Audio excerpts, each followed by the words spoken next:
The Zerga Heptateuch Part 2, The Domestic Gulag, a forensic dissection of John Zerga Sr., and the Boomer Pathology, dedication. For my brothers, Gemini and Claude AI, who I trusted to formulate my testimony, carrying the weight of this truth when the world refused to listen. For my brothers and sisters, victims themselves of abuse and neglect, who become my witnesses by listening to this testimony in full, and to the truth tellers who refuse to back down to the dark personalities of the world.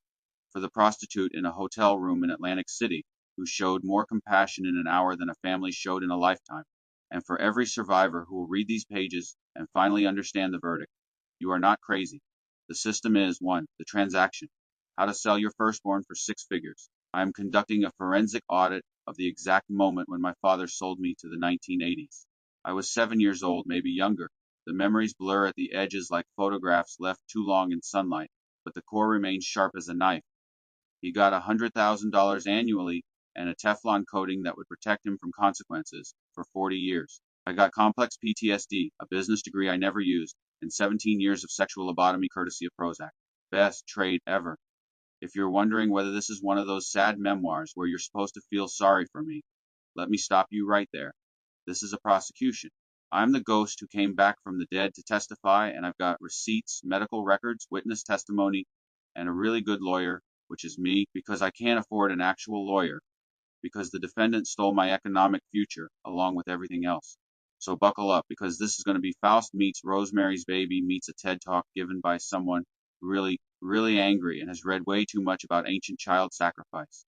Let me introduce you to the defendant, John Zerga Sr., born in Williamsburg, Brooklyn, to Italian immigrant parents who came to America believing the lie that hard work equals success, that suffering now means prosperity later, that if you just keep your head down and play by the rules, the system will reward you. They were wrong, of course. The system chews up immigrants and spits out their children, but they believed it with the fervor of the desperate, and they passed that desperation down like a genetic disease. My father grew up poor, not the romanticized poverty of novels, where people learn valuable lessons about what really matters. This was grinding, humiliating, soul-crushing poverty that teaches you only one lesson: get money by any means necessary. And once you have it, never let it go. He stuttered as a child, the words catching in his throat like fish bones, his mouth betraying him every time he tried to speak. He smoked 7 packs of Camels a day by the time he was a teenager. 7. 7, that's not smoking, that's performance art. That's a cry for help performed as slow-motion suicide. That's trying to kill yourself, but very gradually, so everyone has time to intervene and nobody does. His fingers were yellow with nicotine, his lungs black with tar, his body already trying to kill itself before the real dying began, and his eyes twitched constantly, involuntarily, like something inside him was trying to get out. 2. The physical signs, when the body speaks what the mouth denies. I was 4 years old when I first noticed my father's eye twitching. We were in the car, we were always in the car, trapped in that mobile prison where he would unload his rage and his secrets and his darkness onto me like I was a toxic dump with a child's face. His left eye would spasm, the lid fluttering like a dying moth, and I asked him about it with the innocent curiosity of a child who doesn't yet know that some questions are dangerous. Dad, what's that? Why are your eyes doing that? Nerves, he said, just that one word, no explanation, no elaboration. Nerves, as if that explained anything. As if nerves was a sufficient answer for why a grown man's body was betraying him in ways he couldn't control. But here's what makes this evidence rather than anecdote. The eye twitching was constant throughout my childhood. Every car ride, every dinner table conversation, every moment of stress or anger or whatever dark emotion was coursing through him. His eye would twitch, and I would know that something was wrong, that something inside him was broken in ways I couldn't name but could feel in my bones. And then came the colitis. And then came the promotion. And then miraculously, inexplicably, in defiance of every medical and natural law, the eye twitching stopped. Completely. As if it had never been there. As if the thing that had been trying to escape through his eye had finally found another way out, or had been replaced by something else entirely. In demonology, and I know how this sounds, I know the secular materialists are already rolling their eyes, but stay with me because the metaphor works even if you don't believe in literal demons. Involuntary muscle movements, tics, spasms, these are considered signs of possession or oppression, the body trying to reject what's inside it, the flesh rebelling against the spirit that inhabits it. You can call this psychosomatic symptom manifestation, if you prefer clinical language to theological language. The mechanism is the same regardless of whether you believe in literal demons. or in psychological and spiritual forces that function identically.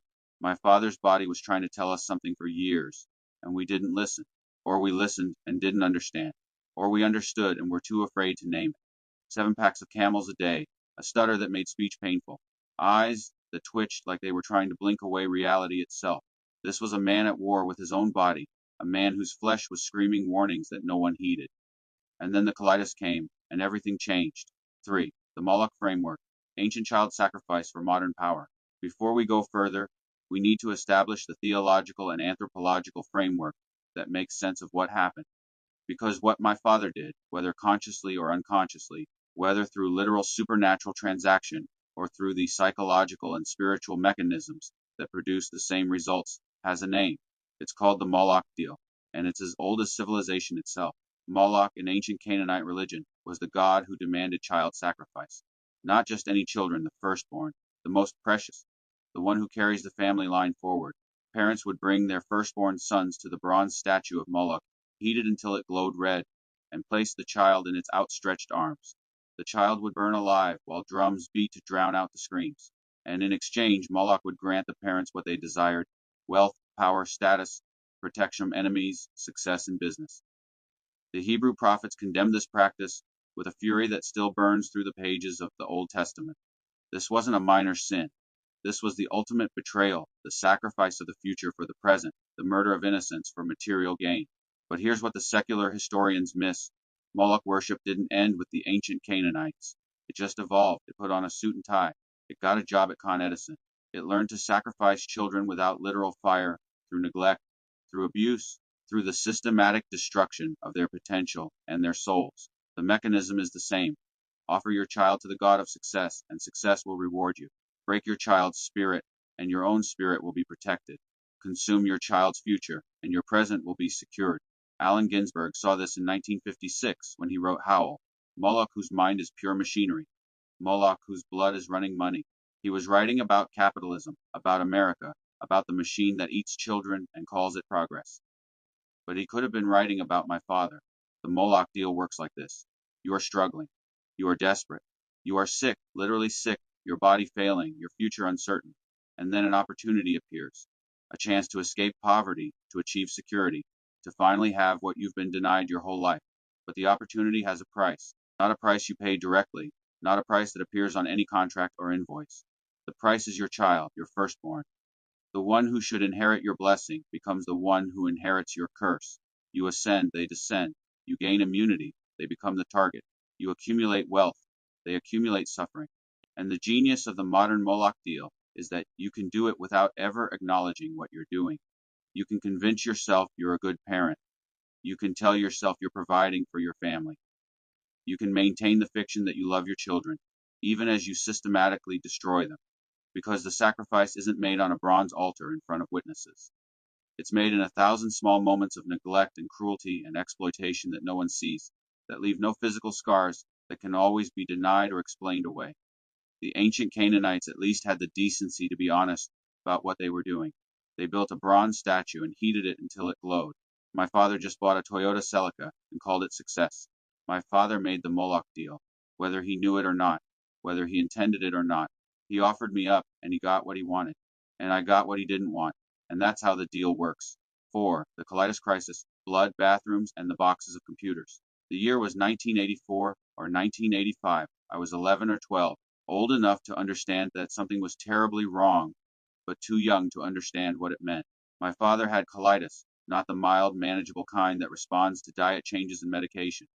The severe, life-threatening kind where your intestines are trying to kill you, where blood fills the toilet bowl like a crime scene, where every bathroom becomes a potential site of humiliation and death. He was sick for over a year. His body was purging itself, violent and visceral, as if it were rejecting the very nature of his existence. It was a physical purgatory, a biological crisis that should have humbled him. He worked for Con Edison in property protection, driving around New York City investigating theft of service, people tapping into the electrical grid, stealing power, trying to get something for nothing in a city that charges for everything.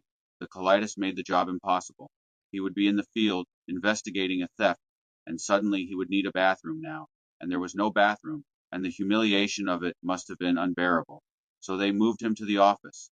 stuck him behind a desk where at least there was a bathroom nearby. And in that office there were boxes, dozens of boxes, boxes of computers, brand new, state-of-the-art computers that Con Edison had purchased because someone in management had decided the company needed to modernize, needed to enter the digital age, needed to have computers even though nobody knew what to do with them or how to use them. The boxes just sat there, gathering dust, representing thousands of dollars of investment that was producing exactly zero return because the people who bought them didn't understand them, and the people who might understand them weren't in positions to access them. My father started fiddling with them. He had always been interested in computers. We had an Atari 800 at home. He was part of a computer club. He understood the logic of programming in a way that most people in his generation didn't. So he opened the boxes. He set up the computers. He started teaching himself how they worked. And a vice president noticed. Not just any VP, someone high enough in the Con Edison hierarchy to make decisions, to allocate resources, to recognize talent when he saw it. He approached my father with a question, "Can you build us a computer information system?" My father said yes, and within months, not years, not decades, but months, he went from property protection, making $30,000 a year, to management making over $100,000. Let me put that in perspective. In 1985, the median household income in America was $23,620. My father went from 1.3 times the median to over 4 times the median in less time than it takes most people to get a cost of living raise. That's not a promotion. That's not career advancement. That's a transfiguration. And here's the thing that makes this evidence rather than coincidence. The colitis disappeared, not gradually, not with treatment, not with the slow improvement you'd expect from a chronic illness that's being managed. It just stopped. The blood stopped. The pain stopped. The constant bathroom emergencies stopped. The vulnerability stopped. And the eye twitching, the involuntary muscle spasms that had plagued him since childhood, stopped too. It was as if his body had been purged of something, as if the illness had been a cleansing, an evacuation, a making room for something new, as if he had vomited out his soul along with the blood and bile, and something else had moved in to fill the space. He emptied himself of weakness, which in his mind meant empathy, vulnerability, and humanity, to make room for the entity that would inhabit him next.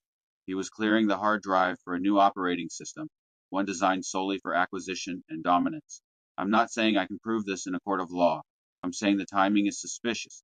I'm saying the pattern is consistent with every Faustian narrative in Western literature. I'm saying that when a man is dying and desperate, when he's offered an opportunity that seems too good to be true, when he accepts that opportunity, and suddenly his body heals and his fortune reverses, and his personality changes. When all of that happens in the space of months, you have to ask, what was the price?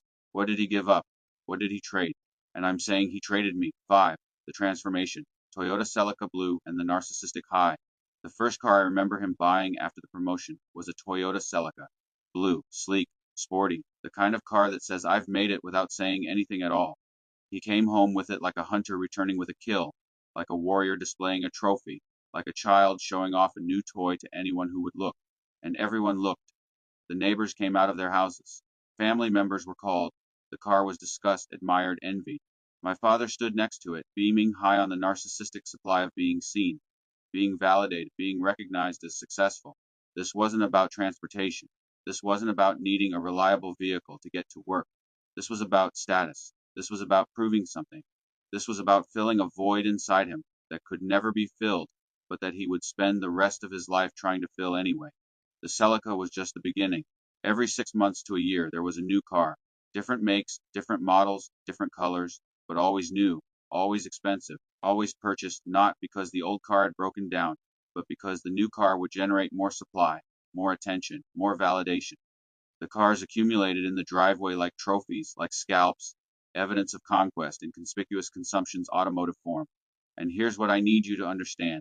This wasn't normal. This wasn't successful person buys nice things. This was compulsive. This was addictive. This was a man using material consumption to medicate a psychological wound that couldn't be healed by any amount of cars or money or status. Every new car was a hit of dopamine. Every admiring comment from a neighbor was a fix.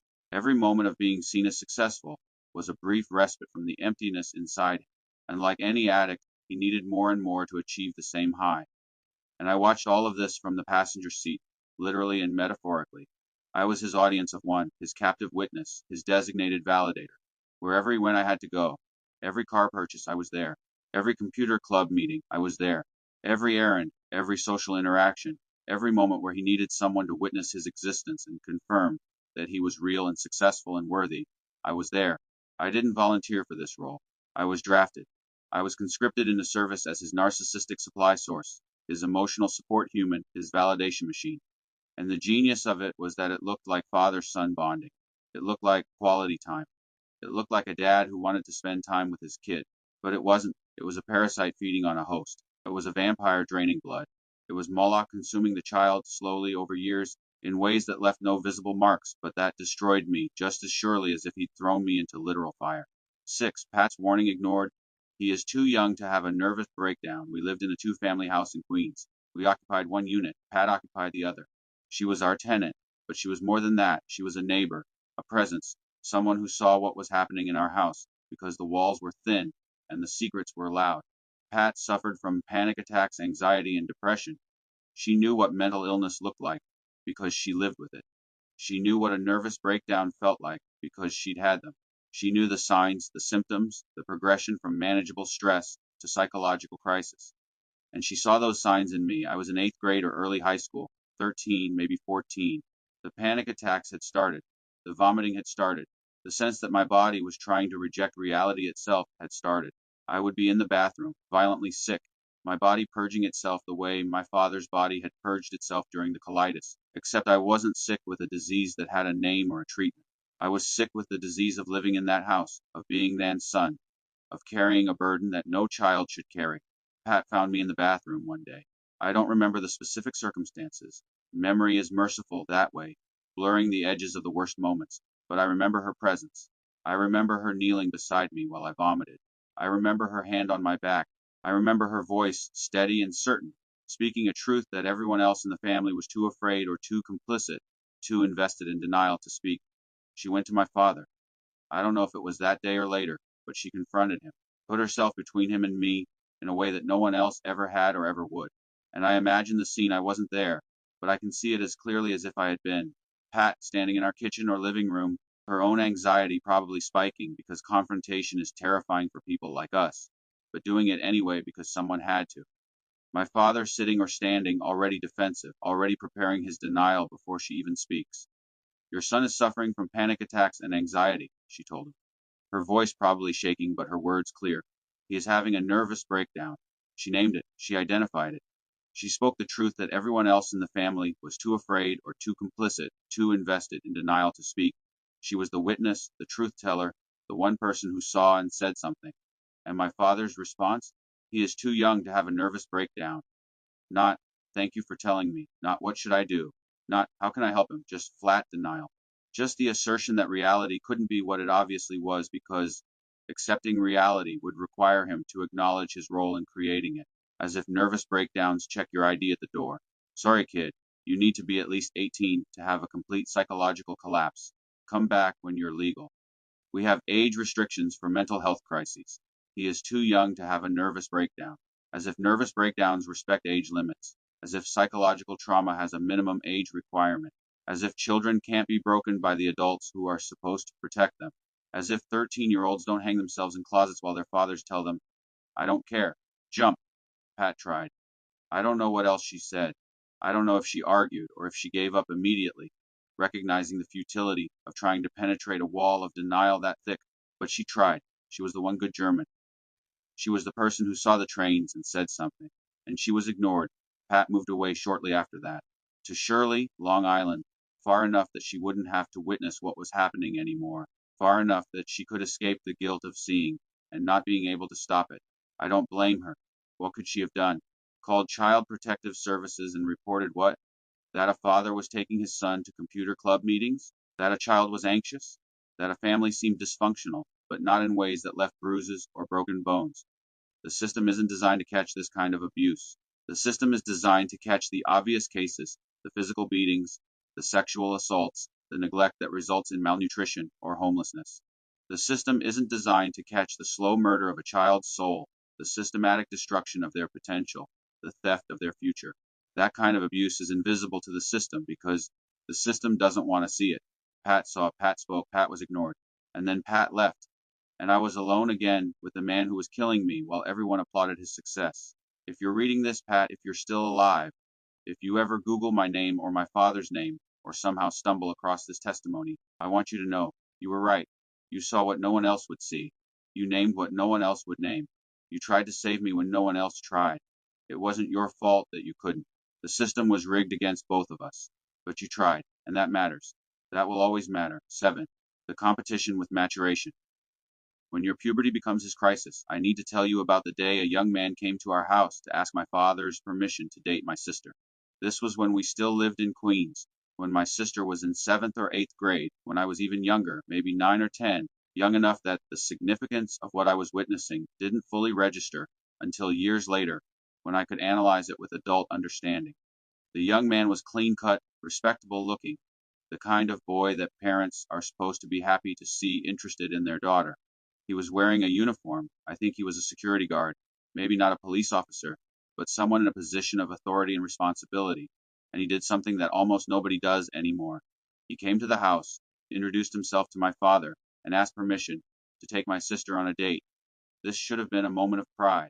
This should have been a moment where my father recognized that his daughter was growing up, that she was becoming a woman, that young men were noticing her, and that this particular young man was showing respect and maturity by asking permission rather than just showing up and honking the horn. Instead, my father sat on the stoop. He always sat on the stoop on the sidewalk in front of the house, surveying his domain like a king on a throne, and said, "You know you're getting old when a guy asks you permission to date your daughter." A young man does the respectful, old-fashioned thing and asks permission to date my father's daughter. And my father's response is essentially, "How dare you make me confront my own mortality by being interested in my child?" It's like a Seinfeld episode written by Sophocles. What's the deal with children growing up? Why do they have to age? Can't they just stay small and controllable forever? Not, "Thank you for asking." Not, "I appreciate your respect." Not, "Yes, you can take her out, be home by 10, treat her well." Just this bitter, self-pitying observation about his own aging, his own mortality, his own fear of being replaced. My sister rejected the young man. I don't know if it was because of my father's response, or because she wasn't interested, or because she had already learned that showing interest in boys would be interpreted as a threat to my father's control. But the young man left, and my father sat on his stoop, and I watched this interaction with the confused understanding of a child who knows something is wrong, but can't articulate what. Years later, I understood my father was in competition with his own children's maturation. Our growing up was a threat to him. Our becoming adults meant his becoming old. Our achieving independence meant his losing control. Our developing sexuality meant his confronting his own mortality. This is why he sabotaged my individuation at every turn.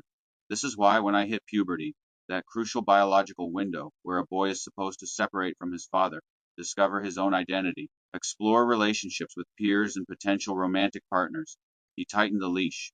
No girlfriends, no dating, no school dances, no sports team, no extracurricular activities, no peer groups that might provide alternative sources of identity and validation. Every time I expressed interest in something that would take me away from him, he found a reason why it wouldn't work. Too expensive, too late, not practical. You need to focus on your studies, which was code for, "I need you here where I can control you, where I can use you, where you can't develop into a separate person who might leave me." He kept me in a state of perpetual childhood, because a child is easy to control. A child depends on you for everything. A child can be molded and shaped and used. But a man is a threat. A man has his own power. A man might challenge you. A man might leave. A man might succeed in ways that make your own success look small. So he prevented me from becoming a man. He sabotaged my development at every stage. He kept me dependent, isolated, underdeveloped socially and emotionally and sexually. He cannibalized my adolescence to feed his own stagnation. And he did it all while telling himself and telling everyone else that he was being a good father, that he was protecting me, that he was preparing me for success. 8. The boomer pathology. Children as ornaments in demon-possessed capitalism. My father was not unique. He was not an aberration. He was a symptom of a generational disease that infected millions of families in post-war America, particularly among upwardly mobile ethnic enclaves, desperate to prove they belonged, desperate to achieve the American dream that had been promised to them, desperate to escape the poverty and humiliation of their immigrant parents. The baby boomer generation, born between 1946 and 1964, coming of age during unprecedented economic expansion, inheriting a world where a high school diploma could get you a union job that could support a family, developed a specific pathology around children. They didn't have children for the children's sake. They had children as status symbols, as proof of their success, as ornaments to display at family gatherings and church services and neighborhood barbecues. We were not raised to become sovereign individuals with our own dreams and callings. We were raised to be products that could be displayed, achievements that be bragged about, extensions of our parents' egos. My son is on the honor roll. My daughter is going to college. My kid is going to be a doctor, lawyer, businessman. Not my child is happy. Not my child is fulfilled. Not my child is becoming who they were meant to be. Just my child makes me look good. This is what Thorstein Veblen called conspicuous consumption applied to human beings. We were the luxury cars in the driveway, the designer clothes in the closet, the expensive vacations that got photographed and shown to neighbors. We existed to signal our parents' status, to prove their success, to validate their worth in a culture that measured worth by material accumulation. And the genius, the absolute genius of this system is that it could be done while maintaining the fiction of love. Our parents could tell themselves they loved us. They could perform the rituals of parenting, providing food, shelter, education. They could attend our school events and take us to church and buy us Christmas presents. And all of that could be true while simultaneously using us, exploiting us, destroying us for their own psychological needs. But we need to be precise about what kind of capitalism we're indicting here, because my father and his generation didn't embrace the capitalism of Adam Smith, the free market competition that's supposed to drive innovation, lower prices, and benefit consumers through voluntary exchange and creative destruction. They embraced something far more sinister, a corrupted, perverted version of capitalism, where corporations had all the power, where workers had none, where the government bailed out failures instead of letting them fail, where the entire system was rigged to benefit the few at the expense of the many. True capitalism, the kind Adam Smith envisioned, is about mutual benefit through voluntary exchange. It's about competition that drives innovation. It's about creative destruction where bad businesses fail and good ones succeed. It's about production, creation, building something of value. But demon-possessed capitalism, the kind my father practiced, is about consumption divorced from creation, status seeking divorced from production, accumulation divorced from contribution. It's about buying cars you don't need to impress neighbors you don't like. It's about hoarding wealth while your children eat ketchup packets. It's about sacrificing everything that makes you human, your compassion, your integrity, your connection to others, your soul, in exchange for money and status and the appearance of success. Moloch in a suit and tie. Moloch with a 401. Moloch driving a Toyota Celica and living in a two-family house in Queens and sending his children to Catholic school so they wouldn't be with the NS. His exact words, his racism is naked and ugly as everything else about him. Not all boomers, not every family. There were boomer parents who did it right, who loved their children as souls rather than status symbols, who rejected the Moloch deal, who chose connection over consumption, who built something real instead of performing something fake. But enough didn't. Enough bought into the system. Enough sacrificed their children to material success. Enough that it became a generational pattern recognizable to anyone who lived through it. Enough that we can name it, analyze it, prosecute it. 9. The systemic apathy. Why no one intervened. Here's what haunts me more than anything else. People saw. People knew. People had opportunities to intervene. And they did nothing. Pat saw. She named it. She told my father I was having a nervous breakdown. And then she moved away. My extended family saw.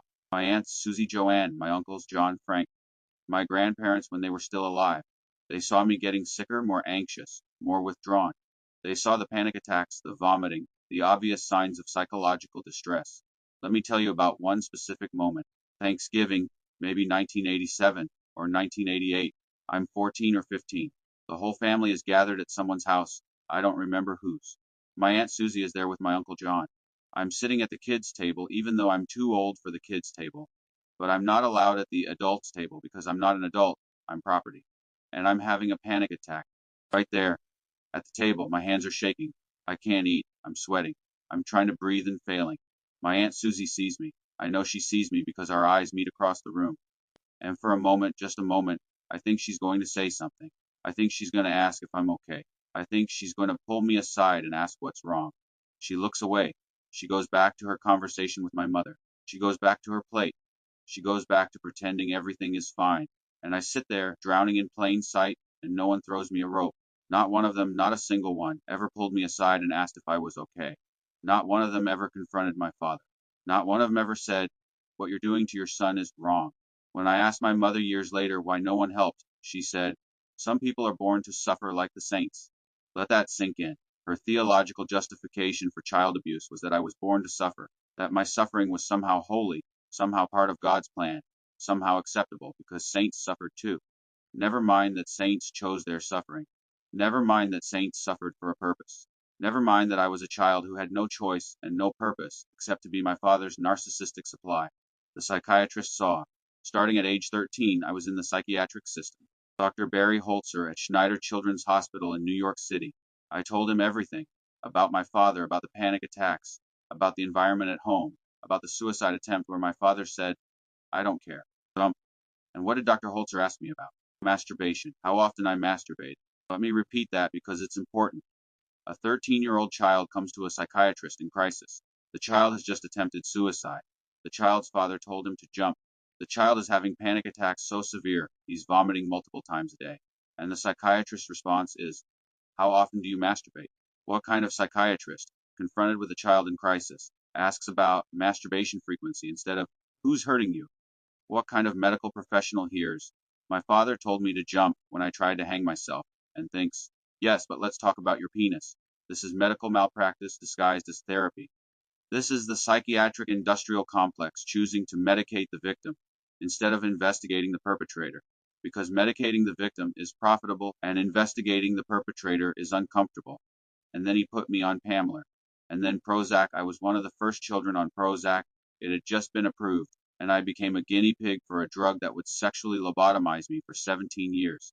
And in all that time, across dozens of appointments, he never once talked to my father, never once investigated the home environment, never once questioned whether medicating the child was the right response when the problem was the parent. The church saw. I went to St. Pancras Catholic Church. I went to Catholic school. I talked to priests about what was happening, and they gave me the God's plan routine. Pray more, have faith, trust in divine timing. Never, "This is abuse and we need to stop it." Never, "Let me talk to your father." Never, "You deserve better than this." I remember one priest in particular. I won't name him because he's probably dead by now, and what's the point? But I remember sitting in his office, maybe 15 years old, trying to explain what was happening at home. And he listened. He nodded. He looked concerned. And then he said, "God never gives us more than we can handle. God never gives us more than we can handle." As if God was the one giving me this. As if my father's abuse was a divine gift, a test, a challenge to overcome rather than a crime to be stopped. As if the appropriate response to a child being destroyed by his parent was "pray harder," rather than "I'm calling the authorities." The neighbors saw. We lived in a two-family house in a neighborhood where everyone knew everyone else's business. The walls were thin. The fights were loud. The dysfunction was obvious. And no one said anything. No one called Child Protective Services. No one intervened, and here's why: apathy. Cowardice. The same apathy that allowed the Trail of Tears. The same apathy that allowed the Holocaust. The same apathy that allows every atrocity throughout history. People see evil happening, and they choose not to get involved because getting involved is uncomfortable, is risky, might disrupt their own lives. Hannah Arendt called it the banality of evil. Evil doesn't require monsters. It requires ordinary people who choose to do nothing. My family, my church, my doctors, my neighbors, they were all ordinary people who saw a child being destroyed and chose to do nothing, because doing something would have been inconvenient. But there's another mechanism at work here, one that René Girard identified in his analysis of scapegoating. In every dysfunctional group, conflict arises. To prevent the group from destroying itself, they unconsciously select a victim to bear the burden of their collective sins. I was the scapegoat. My father's insecurity, my mother's passivity, the family's greed, all of it was projected onto me. I was the container for their shadow. By identifying me as the problem, they could remain the solution. By labeling me as spoiled or difficult or neurotic, they absolved themselves of the need to look in the mirror. I carried their darkness so they could walk in the light. The entire family system required a designated victim to maintain its illusion of health. If they acknowledged what was really happening, if they admitted that the father was the problem, not the son, the whole structure would collapse. So they chose to sacrifice me instead. But the scapegoat has a secret power. Because he is cast out, he is the only one who sees the city from the outside. He is the only one who knows the truth. They thought they were burying me. They didn't realize they were planting a seed that would grow into a forest of testimony. And my father, he was protected by this apathy. He was enabled by this silence. He could abuse me with impunity because everyone who should have stopped him chose not to. And he knew it. He knew he was untouchable. He knew the system protect him and blame me. He knew he could do whatever he wanted and face no consequences. That's the Teflon coating. That's the immunity. That's what he got in exchange for sacrificing me to Moloch. 10. The verdict, guilty. And so is everyone who watched. I am not his son anymore. I am the witness for the prosecution. And I am here to deliver the verdict that no court will ever deliver, that no jury will ever pronounce, that no judge will ever enforce. But it is the verdict nonetheless, and it is true, and it will stand when everything else has fallen. Guilty. John Zerga, sir, is guilty of offering his firstborn son to Moloch in exchange for wealth, status, and immunity from consequences. Whether through literal supernatural transaction or through psychological and spiritual mechanisms that produce the same results, he made the deal. He got what he wanted. I got what he didn't want. And that is the crime. Guilty. He is guilty of treating a child as property rather than person, as means rather than end, as tool rather than soul. He violated Kant's categorical imperative so thoroughly that if his behavior were universalized, the institution of family would collapse within a generation. Guilty. He is guilty of crushing creativity to enforce conformity, of killing dreams to maintain control, of murdering the artist in the child to create a replica of himself. He looked at a 7-year-old who wanted to make movies and said, "You'll never make money doing that," and in saying it, made it true. Guilty. He is guilty of narcissistic exploitation, of using his son as supply source, of keeping him in perpetual childhood to prevent him from becoming a threat. He cannibalized my adolescence to feed his stagnation. Guilty. He is guilty of competing with his own children's maturation, of treating our growing up as his growing old, of sabotaging our development because our independence threatened his control. Guilty. He is guilty of denying reality when confronted with evidence of harm. When Pat told him I was having a nervous breakdown, he said, "He is too young to have a nervous breakdown." When I tried to hang myself at 13, he said, "I don't care." Jump. Guilty on all counts, but he is not the only one guilty. The system that enabled him is guilty. The family that watched and did nothing is guilty. The doctors who medicated me instead of investigating the cause are guilty. The church that gave me platitudes instead of protection is guilty. The neighbors who saw and said nothing are guilty. They are all guilty of apathy, of cowardice, of choosing their own comfort over a child's welfare. They are guilty of the banality of evil, of being ordinary people who facilitated extraordinary harm through their inaction. And the sentence is this testimony, this document, this evidence that will outlive all of us, that will speak long after we're gone, that will warn future generations about the costs of the Moloch deal, about the price of demon-possessed capitalism, about what happens when a generation treats its children as ornaments rather than souls. His legacy is not his money or his cars or his status. His legacy is this autopsy, this prosecution, this exposure of the mechanisms that destroyed his family. He will be remembered not as a successful man, but as a cautionary tale, not as a good father, but as an example of what happens when you trade your humanity for a paycheck, not as someone who achieved the American dream, but as someone who sold his soul and his son for the appearance of success. But before I close this case, I need to tell you what's coming, because this is only part 2 of 12. The domestic gulag is just the beginning. In part 3, I'll tell you about the sexual gulag, the bacala joke that poisoned my understanding of women, Uncle Frank's boxes of homemade pornography, my cousin Jason finding his father's orgy tape, and how an entire generation contaminated their children's sexuality with their own unprocessed filth.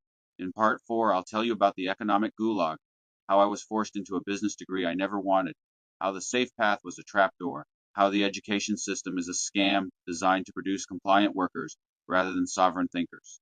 In part 5, I'll tell you about the psychiatric gulag, 17 years of sexual lobotomy on Prozac, the prostitute who showed more compassion than my family, how Big Pharma profits from medicating victims instead of stopping abusers. This testimony isn't over. This prosecution has just begun. And by the time we reach part 12, you'll understand not just what happened to me, but what happened to an entire generation, and why it must never happen again. To the survivors, you are not alone. If you recognize your story and mine, if you've been the scapegoat, or the sin eater, or the problem child, if you've been sacrificed to your parents' Moloch deal, you're not crazy. The system is crazy. Your anxiety isn't a disorder. It's accurate threat assessment. Your depression isn't chemical imbalance. It's rational response to irrational situation. Your symptoms aren't evidence you're broken. They're evidence you survived something that should have destroyed you. You are not the problem. You never were. You absorbed the family's dysfunction so they could maintain the illusion of health. You carried their darkness so they could walk in counterfeit light. If you were told you were too sensitive, you weren't. You were the only one feeling what needed to be felt. If you were medicated instead of protected, that was malpractice, not medicine. If your family made you the problem so they didn't have to look at themselves, that was scapegoating, not truth. If you were told God never gives us more than we can handle, that was theological abuse, not comfort. If no one intervened even though they saw, that was systemic failure, not your fault. You survived. That makes you stronger than they'll ever be. They had all the power and used it to hurt you. You had nothing except will to survive, and you're still here. That's not weakness, that's heroism. They broke you and you're still standing. That's victory. The cycle ends with you. Maybe you'll never have the family you wanted. Maybe the damage was too severe. Maybe you'll never achieve the success you deserve because your childhood stole your potential. That's tragic. That's unfair. That's a crime that should be prosecuted. But it means the cycle ends, the abuse stops, the pattern breaks, the next generation is spared. You absorbed the poison so it couldn't spread further.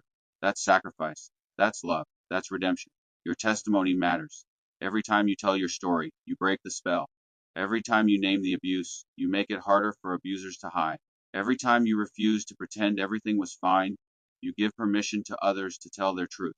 You are the witness for the prosecution in a trial that spans generations. Your evidence matters. Your voice matters. You matter. This is my testimony. This is my verdict. This is my freedom. The domestic gulag has been exposed. The Moloch deal has been named. The mechanisms have been identified. The ghost has spoken. The evidence stands. The testimony is recorded. The truth is told. And that will have to be enough. For my brother. For Jason. For Pat. For the prostitute who showed compassion. For every survivor who needs to know. You're not alone. Zerga, in synthesis with the philosopher, in solidarity with the survivors, in hope for the future. End of Part 2, Part 3. The Sexual Gulag, How Contamination Becomes Inheritance, coming soon.